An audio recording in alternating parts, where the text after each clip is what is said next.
back in Los Gatos. Actually just returned the laptop because what they didn't tell me, and what other photographers and videographers do not know, is that 16 gigabytes of RAM is not enough. I just returned mine. I'm gonna do a custom spec of 32 gigabytes of RAM. Only reason why is because when I was running Lightroom, when the laptop was hot, Lightroom maximum, the highest I ever got was 13.4. I'm thinking, if Lightroom already takes up 13.4 gigabytes of 16 gigabytes of RAM, there's no way I can run Premiere Pro. That's a guarantee. And I looked online and they said Premiere Pro, 8 gigabytes of RAM should be enough, but it's not enough to run Lightroom. So I can't run Lightroom and Premiere Pro simultaneously. Not that I would, but it just worries me that even with 16 gigabytes of RAM, Lightroom already takes up 13.4, running at full capacity with what I put Lightroom through. If anyone still wants to shoot, I can, because I did take the precaution and I synced everything to my Lightroom mobile, and I have some presets that I actually also synced to my phone. So what I can do is, if anyone still wants to shoot, I can, because I did take the precaution and I synced everything to my Lightroom mobile, and I have some presets that I actually also synced to my phone. So what I can do is, I still have my SD card reader to my iPhone. If anyone wants to shoot, I can easily, plug in the SD card reader, move the photos over to my phone, and then do whatever it is that I need to do on my Lightroom mobile. So if you guys don't see any content from me for the next, I'd say 1 to 2 weeks, it's because I no longer have that laptop and I'm waiting for my custom one to be shipped in. But if I do upload anything, it'll be from my phone. I'm gonna try to apply the preset and do some more further adjustments in Lightroom, and we'll just have to see what happens. Alright, so I'm pretty dumb. I turned the laptop and I had to keep reminding myself last night, and I still forgot to do it, but I didn't reset the laptop. I didn't restore anything. So I basically just returned it to the Apple Store with all my information still on the computer. So I literally left the parking plaza, drove down maybe half a block, parked the car again, and ran back to the Apple Store just to make sure. And they said that technically their sales associate, or whoever was helping me do the return, was also supposed to help me reset the laptop, and that didn't happen. So just ran back again, had someone else help me with it. So yeah, now I'm definitely good to go. And yeah, now it's just a waiting game. Now some of you may know from my other primary account, basically made this account afterwards. I've had my other account for well over 5 years. It's been kind of a rocky few months for my family and I. Still kind of mentally unstable, but we're just trying to keep ourselves preoccupied, me included. And I don't know, I've been really annoyed. Sorry, I literally just finished lunch, so I don't know why my throat is acting up, but I've been feeling kind of easily frustrated, easily irritated, easily annoyed actually, and I don't know why. And I guess since I don't have my computer, or since I don't have a computer that I can actually use to edit, I guess I'll turn to Instagram for now. Oh no, it just feels natural. I honestly, I miss making videos. I wanted to share with you guys. Oh my god. My drink is on my left, which is to your guys' right, I think, or left as well. But I'm using my right hand to film. So, hang on 1 second. Alright, switch hands just now, and I got strawberry juice with lychee jelly. Only reason why I got that is because it's one of 5 drinks that they actually make with actual fruit. Not syrup, but actual fruit. But my put lychee jelly in, which made it taste really weird. I usually go no sugar in my drinks now because lychee jelly, well, I mean, I know I've said this before, but the sugar syrup that comes with the jellies now does provide more than enough sugar for me for my drinks, but Yeah, no, I shouldn't have gone with lychee jelly. I should have just, gone with strawberry juice just by itself, because lychee jelly really makes it taste weird and interesting.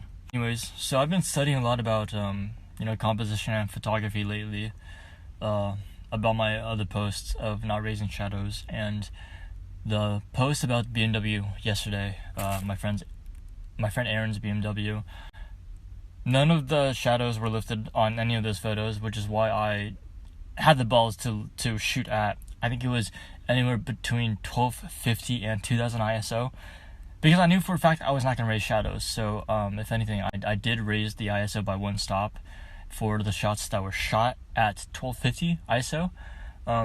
Were kind of noisy, yes, but I did achieve my overall goal of just barely showing the car.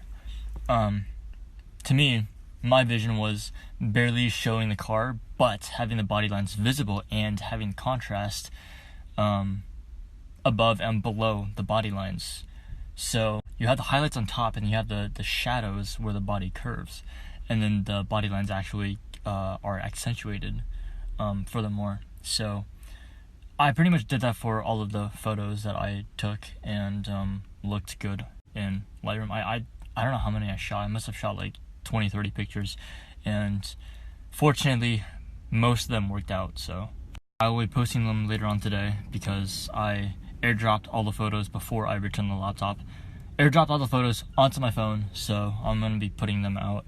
But the only reason why I bring that up is because actually in the parking spot that I'm parking in right now, there's a nice angle of the tree line, and if you look, there's that vantage that kind of closes into the middle, and there's also a few light patches here. So this is actually a pretty nice composition if I wanted to just like be a stalker, and just get some random person's car just driving either towards me or away from me.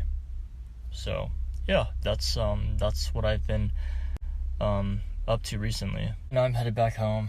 My battery literally does not last anything at all.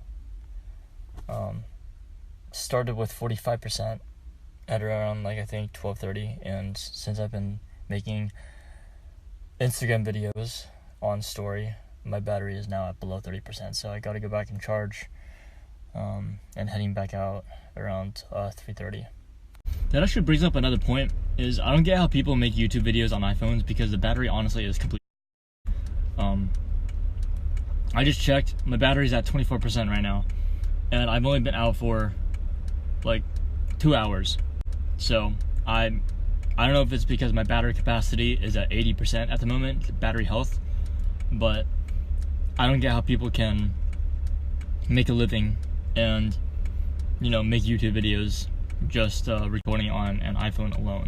Because if that's the case, then I don't know how many external power banks you need. I'm back at home now.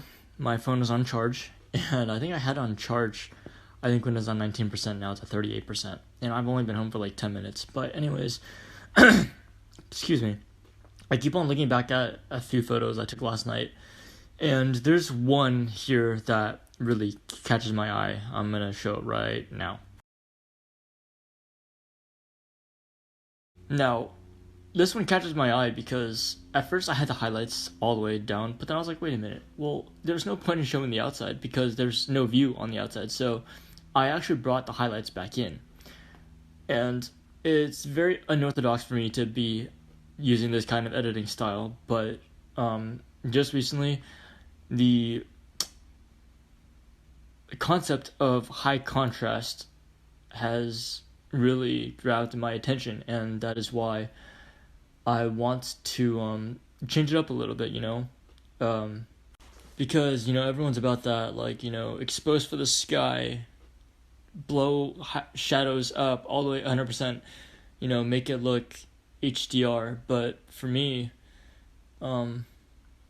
there's no difference between doing that and taking a shot on your iPhone, because you can. Only difference is a prime does not equal the zoom function on an iPhone, and that's just how it is.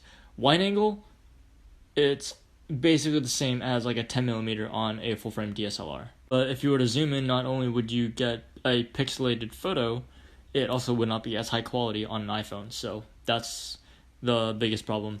And two, just like I said, everyone's raising shadows. What I used to do is I used to push shadows all the way up to 100%, and then I would play with the tone curve. I would drop the shadows just by a tiny bit, and then raise the midtones and raise the highlights. But then I realized, I slowly came to realize as I was thinking about it, just these past few days, I'm like, well, wait a second, if you raise the shadows by that much, it still doesn't really help emphasize the photo all that much. So what I did was, in order to prove this to myself, I literally went back to photos I've taken 2-3 years ago, because I have two external hard drives, and I imported just random photos that I consider to be okay compositional wise. So I did that, and then I did 2 different copies. I did not save any of them because they were just all experiments, right? So what I did was I raised the shadows, I played with the tone curve and all that. One version was that. The other version was not raising shadows at all. If I had to bump up the exposure, I'd bump it up by, let's say, half a stop to 1 full stop, which isn't much if I was shooting on 100 ISO. The other version was not raising shadows at all. If I had to bump up the exposure, I'd bump it up by, let's say, half a stop to 1 full stop, which isn't much if I was shooting on 100 ISO. So I did that, and then I realized that I can't say it tells a story because it was out in the middle of nowhere. There was no scenery in the background, nothing. It was just light contrast, basically, highlights and shadows, bright and dark. So what I did was I just left the shadows as is, and I played around the tone curve, played around the hue and saturation, and I realized that that's kind of what I want to go for, because it directs your eye more, right? If you for example, outside in the real world, sure, shadows aren't at 0%, but our eyes have a very high dynamic range. You can go from a super bright environment into a dark room with just one window, and your eyes will just adjust like that. So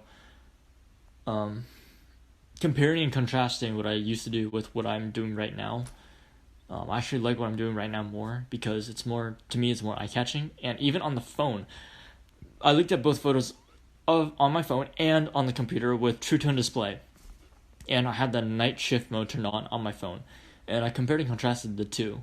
I did a rolling shot of a Tesla Model X. I don't know if I uploaded it on this account or not, but I did a rolling shot of a Model X. I think it was last weekend, when I went up to SF, and one version I pumped the shadows all the way up, and the other one I just left as is, and basically manually increased the contrast.